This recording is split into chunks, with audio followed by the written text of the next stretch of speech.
It was a normal Friday night after school. David Silverberg was shooting some pool with friends at his Forest Hills home in New York.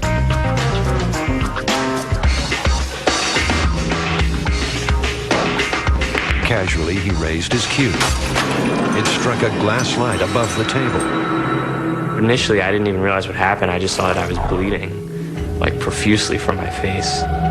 David was mostly worried about bleeding over the carpet. He didn't yet know what had happened, but his friends had seen the terrifying nature of his injury. A half-inch chunk of David's nose had been sliced clean off at the tip. I felt like open air on my face, and that was like a weird sensation, but it wasn't painful at all.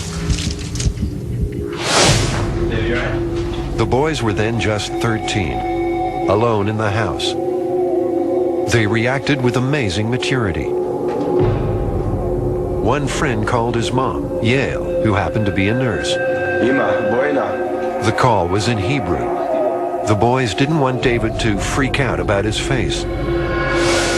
Yale arrived to find blood-soaked paper tissues covering the kitchen floor. Over 1.5 inches, I think, was cut off completely, that you could see inside into his skull, so to speak. Yale tried to stop the bleeding and told the boys to call an ambulance. Meanwhile, husband Neil retrieved the missing chunk of David's nose. Yale told him to put it on ice.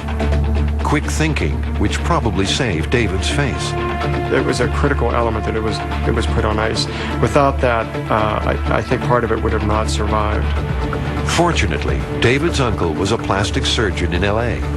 He contacted a friend, Dr. Robert Guida, a specialist in face reconstruction. He agreed to help David. No hospital had a free operating room until the next day. Time was running out. Without an immediate operation, David would be disfigured for life. He'd suffer breathing problems, and he'd need numerous procedures to reconstruct his nose. There's not just one magical operation that can reconstruct the nose. It takes several operations, and it still would have never looked entirely normal. I think he would have gone through his life looking somewhat disfigured. Dr. Guida took a brave gamble. He would operate in his own office, then and there, with no assistant, and with no general anesthetic. But could a 13-year-old boy find the courage to go under the knife fully conscious? Later, can a makeshift procedure save David's severed nose? Dr. Guida knew he had just 2 hours before the numbing wore off. It had to be sewn together in 3 different layers, and it had to be done correctly so that it looked normal and that the blood supply would come back to normal for the nose to survive. After careful cleaning, Dr. Guida first repaired the lining. It's the foundation of the nasal structure. If not fixed properly, eventually the nose will just collapse. Next came the part requiring most skill, restoring the cartilage and the future shape of David's nose. When you're sewing together the tissue inside the nose, and when you're sewing together the cartilage, you have to understand how the pieces have to fit together, how the skin will look when it's overlying the cartilages. And that's where I think experience and creativity does help. Finally, Dr. Guida was ready to sew the skin back together. It was strange. I could feel him like pushing on it, but I couldn't really feel him like sewing or anything. The operation seemed to be a success. But there was plenty that could still go wrong. If the blood supply didn't return to normal, David's nose could die. Internal scarring might cause breathing problems, and there might be external scarring too. There was nothing to do but wait. You never know how the nourishment and the blood supply will come back to a piece of the nose that was completely severed, especially when you're dealing with cartilage, lining, and the skin. A week later, the stitches were removed.